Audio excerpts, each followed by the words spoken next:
السلام علیکم دوستو، ویڈیو پسند آئے تو مزید ویڈیوز کے لیے ہمارے چینل کو ضرور سبسکرائب کیجیے گا، شکریہ۔ چند دن سے سوشل میڈیا پر گلوکار و اداکارہ رابعہ پیرزادہ کی سانپ، اژدہوں اور مگرمچھ کے ساتھ ایک ویڈیو وائرل ہو رہی تھی۔ ویڈیو میں رابعہ پیرزادہ کو ان کے گھر میں مقامی لباس میں سانپ، اژدہوں اور مگرمچھ کے ساتھ دیکھا جا سکتا ہے۔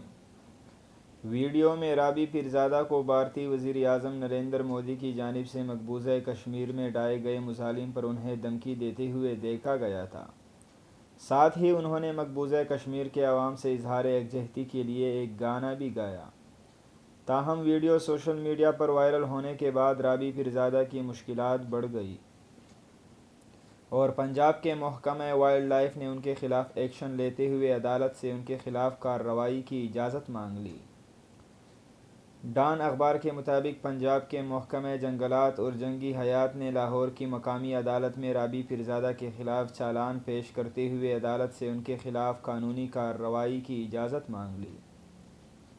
محکمہ جنگلات اور جنگلی حیات نے رابعہ پیرزادہ کے خلاف پیش کیے گئے عدالتی چالان میں عدالت کو بتایا کہ گلوکارہ نے سوشل میڈیا پر جاری ویڈیو میں اعتراف کیا کہ ان کے پاس سانپ، اژدہوں اور مگرمچھ گزشتہ 5 سال سے ہیں۔